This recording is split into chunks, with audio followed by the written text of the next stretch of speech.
Well, hi traders, great excitement and anticipation ahead of the Bitcoin halving, which is happening in just 2 days' time. A momentous occasion. It happens every 4 years, and it's something that people obviously are and very interested in at the moment. You can have a look at the number of articles that are being written that contain the word the halving in, and you can see that there's been a ramp up in terms of media interest. So certainly great excitement about what this means for the Bitcoin price over the medium to longer term and the reduction of supply that's going to take place. Generally, if you look at stock to flow models and these kind of various factors, it does suggest that over time, the Bitcoin price could be trading higher as a result of the evolution and the halving. Now, shorter term, for me, there's two major questions that we're asking. And the first one is will the halving have any kind of knee-jerk reaction and impact on price? And secondly, will there be any changes to the underlying liquidity conditions that we're seeing across the exchanges and within the Bitcoin ecosystem as well? And the answer for both of those situations for me is a resounding no. And we should be looking at other factors in the short term that's going to drive. Now, what is the halving? Now, obviously, if we have a look at what's happening in the primary market, the miners who would go about their business trying to solve cryptographic puzzles using incredible computational power on any one given day. Anyone who's lucky enough to solve one of these cryptographic puzzles is given a block to add to the blockchain. This is a block of transactions. And also in return for doing so, they're given the privilege of adding that block to the blockchain. They're given a number of Bitcoin in return. And those miners can either hold those Bitcoin or sell them into the open market and make money in that regard. Now, every 210,000 blocks that are produced, it takes sort of 4 years to do so. The rewards and the amount that can be mined on any one given day is cut in half, hence why we see it the halving.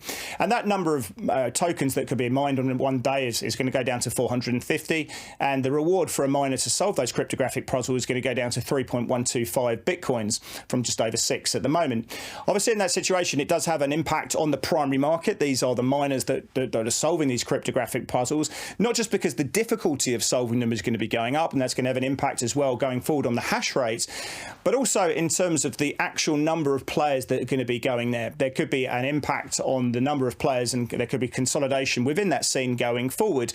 A lot of the bigger players, which are more energy efficient and have higher margins, would have already looked at their business model. They may have looked to increase mining capacity to build up a war chest. They may have looked to reduce costs, and that may hold them in good stead. But some of the higher cost producers may go out of business, at least in the short term, because it's going to become less profitable for them to obviously go about mining. There's going to be a greater, or certainly a bit significant decline in the reward there going forward.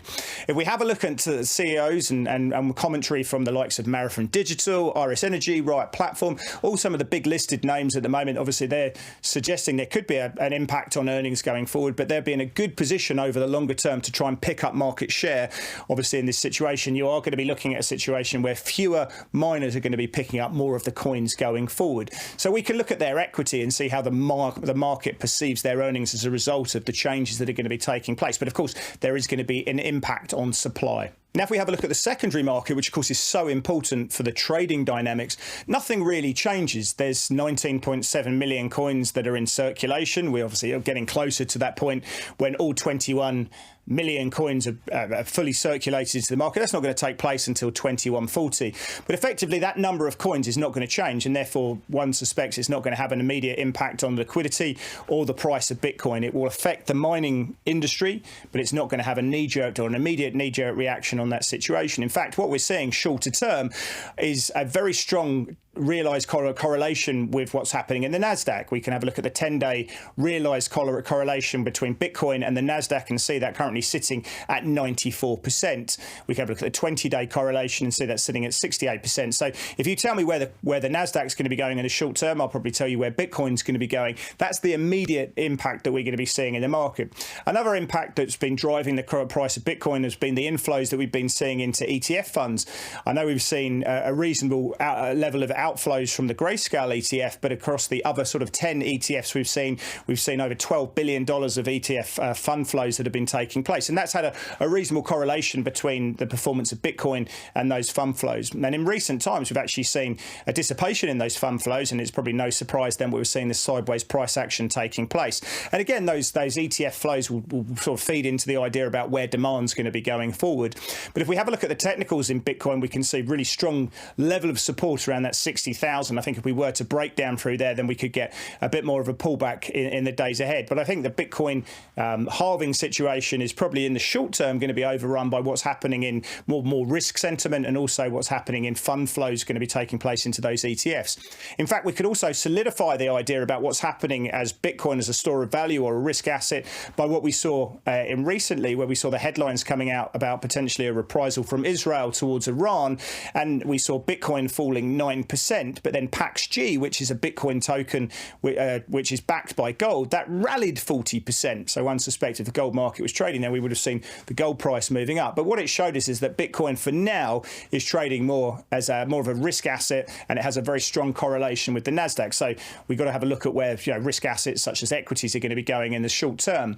Now, longer term, this idea about stock to flow models, which Bitcoin has actually had a pretty good relationship since 2010, 2012, given those current dynamics that are taking place with further reduced supply that's going to be coming forward, a lot of Bitcoin advocates are saying that stock to flow model is suggesting that we're going to see much higher prices over time, and I'm not going to deny that could be the case.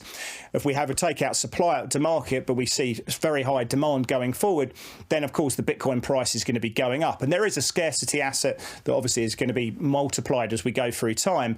But short term, we've got to understand what is going to be the driver of price. Is it going to be ETF fund flows? Is it going to be adoption use case? Is it going to be some sort of US dollar devaluation that people talk about there as well? What's going to be the thing that drives people to increase demand? But in the short term, we're not seeing that at the moment. We'll have to see what happens. But I think longer term, people are looking at stock to flow, realised prices and those factors, and seeing much higher levels. But in short term, as a trade, I'm not seeing anything that suggests that the halving is going to cause volatility or changes in the liquidity dynamic, and it's going to be much more correlated to ETF fund flows and what's happening in the Nasdaq. Longer term, though, that supply dynamic and that stock to flow model suggests higher prices over time. We'll see what happens with the halving. Put it on your radar.